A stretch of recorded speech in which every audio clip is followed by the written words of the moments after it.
Triangle word problems का पहला सवाल ट्रू और false. The sum of angles of a triangle is 180 degree. It is true.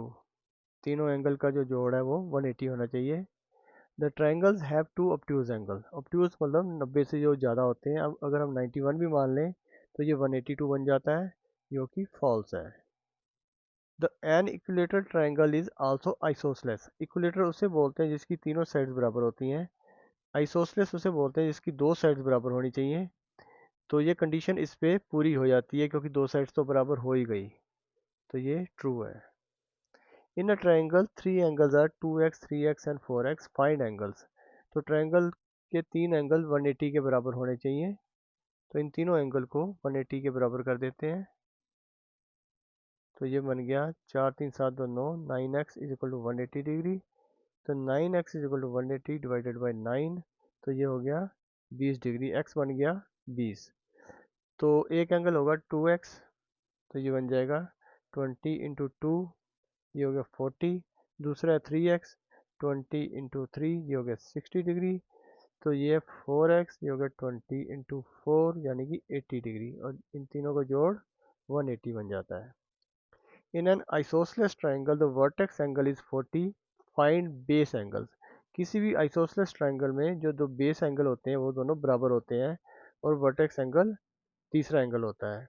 तो ये वर्टेक्स एंगल हमें 40 दे रखा है, तो इसे 180 में से माइनस कर लेंगे, ये बच गया 140।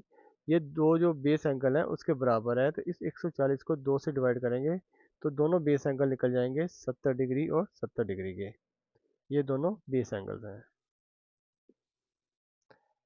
To angles of a triangle are 90 and 30, find the third angle. तो तीन एंगल का जोड़ जो है 180 होता है। तो एक 90 और एक 30 दे रखा है, इन दोनों को जोड़ेंगे तो बनेगा 120। तो इसे 180 में से माइनस कर लेंगे तो तीसरा एंगल निकल आएगा यानी कि 60 डिग्री।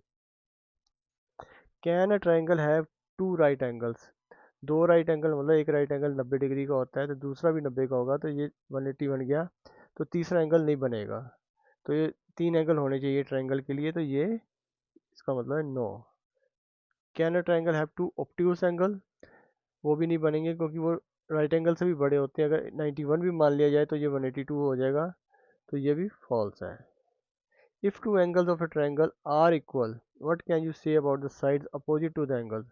अगर किसी ट्रायंगल की दो एंगल बराबर है तो उनके जो अपोजिट के साइड्स भी होंगी तो वो भी बराबर होंगी। तो इसका लिखेंगे साइड्स अपोजिट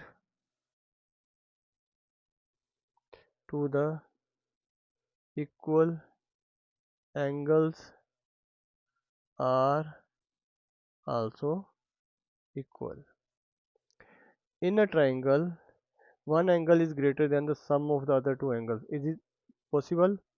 या obtuse एंगल अगर होता है तो उसका जो जोड़ उसका जो वो दूसरे दोनों एंगल से के जोड़ से बड़ा होता है, तो ये ट्रू है। In a triangle three angles are x plus 20, 2x minus 10, x plus 30, find all the angles. तो तीनों एंगल का जो जोड़ है वो 180 होगा।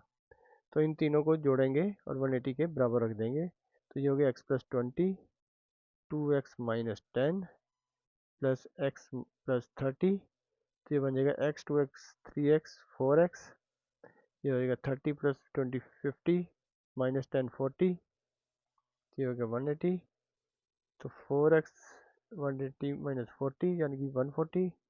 तो ये हो जाएगा x equal to 140 divided by 4, तो ये हो जाएगा 35। तो जो तीन एंगल निकलेंगे, पहला होगा x प्लस 20 यानी कि 35 प्लस 20 यानी कि 55। दूसरा है 2x माइनस 10 यानी 2 इंटू 35 माइनस 10 यानी कि 60। तीसरा है x प्लस 30 यानी कि 35 प्लस 30 यानी कि 65। तो ये तीनों एंगल निकलेंगे और इन तीनों का जो सम है वो 180 डिग्री निकलेगा। The sides of a triangle are 5 7 12, is it possible. किसी भी ट्रायंगल को ट्रायंगल होने के लिए उसकी दो साइड्स, कोई भी दो साइड तीसरी साइड से बड़ी होनी चाहिए। तो इन दोनों का अगर हम जोड़ लगाते हैं तो ये बनता है 5 सेंटीमीटर प्लस 7 सेंटीमीटर यानी कि 12 सेंटीमीटर। तो ये तीसरी साइड्स के बराबर हो जाती है, तो इस केस में ये ट्रायंगल नहीं बनेगा। तो ये नॉट पॉसिबल है। तो ऐसी और वीडियोस देखने के लिए प्लीज़ सब्सक्राइब। Thank you.